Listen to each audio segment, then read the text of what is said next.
To start, let's take a look at the open step. The leg that you're pivoting with will initiate the first explosion.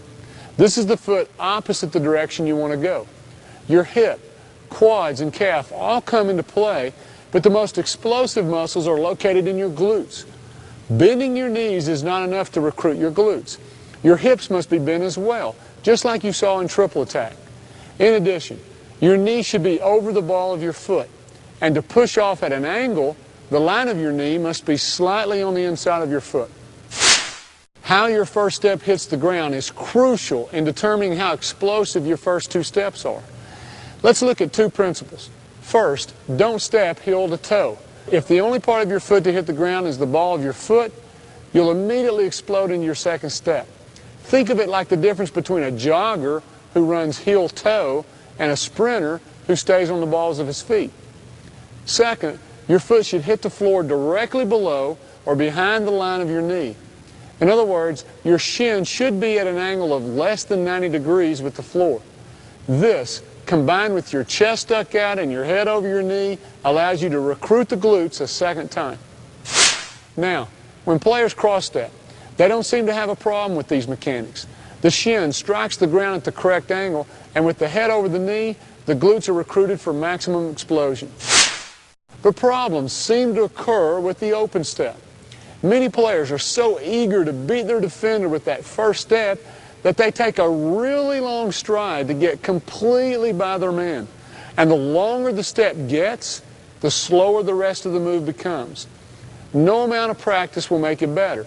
You must first understand what you're doing wrong before you can fix it. Let's look at why you slow yourself down with an extremely long open step. When you take a long first step and your foot hits the ground in front of your knee, the shin forms an angle greater than 90 degrees with the ground.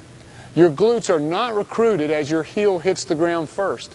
In fact, this is actually the motion you'll use to stop, not to explode by your defender. So to compensate, your hamstrings must now pull your body forward until your weight is back to being over your knee, the point where your glutes and quads can be used. Your hamstring is weak and slow, and you even stand a chance of hurting it when you ask it to pull your body forward in this manner. So, to get the most out of your open step, shorten it slightly. Strike the ground with the ball of your foot and get your head and chest over your knee with your shin angled less than 90 degrees with the ground.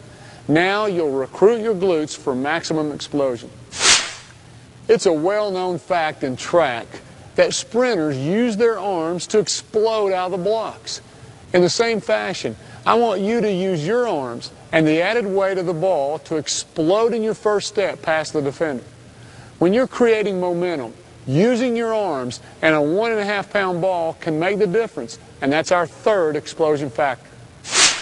You learned in the first section of this chapter to bring the ball from your shot pocket to your hip.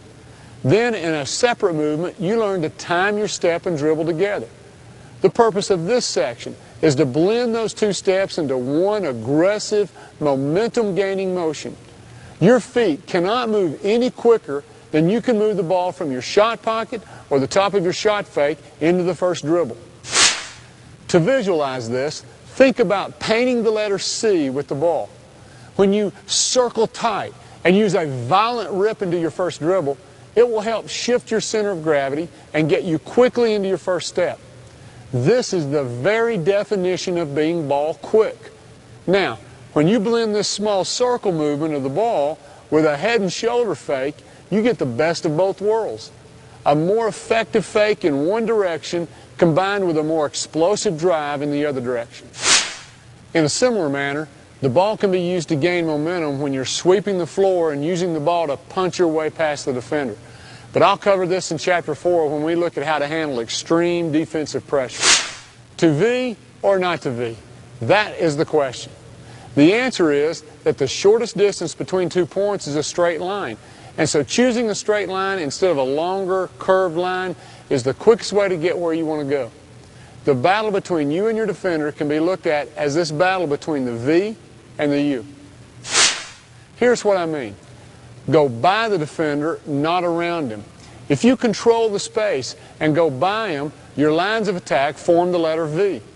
If you go around him, then your lines of attack form a U. The defender wants you to drive into you. This slows you down and gives him a chance to recover and his teammates a chance to help. The V is quicker and leaves little chance for your defender to recover. Now, you must protect the ball, eat up the space between you and the defender, and stay on a V line of attack. Let's take a look at the technique. When we were learning the proper mechanics of the first step, I told you to time your dribble and step together and reach through with the inside arm as if to shake hands.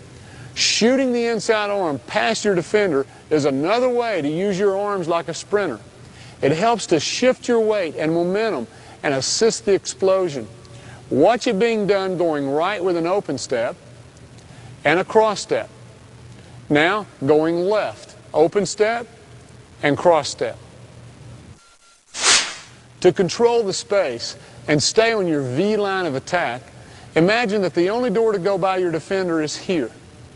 The lock on the door is located at his hip, and the key to open it is your inside arm and shoulder. So reach through the keyhole and shake hands on the other side. Control the space as you go by. Brush his hip with your arm and shoulder to make sure you're eating up the space. Now you're guaranteed to be taking the most direct line to the basket.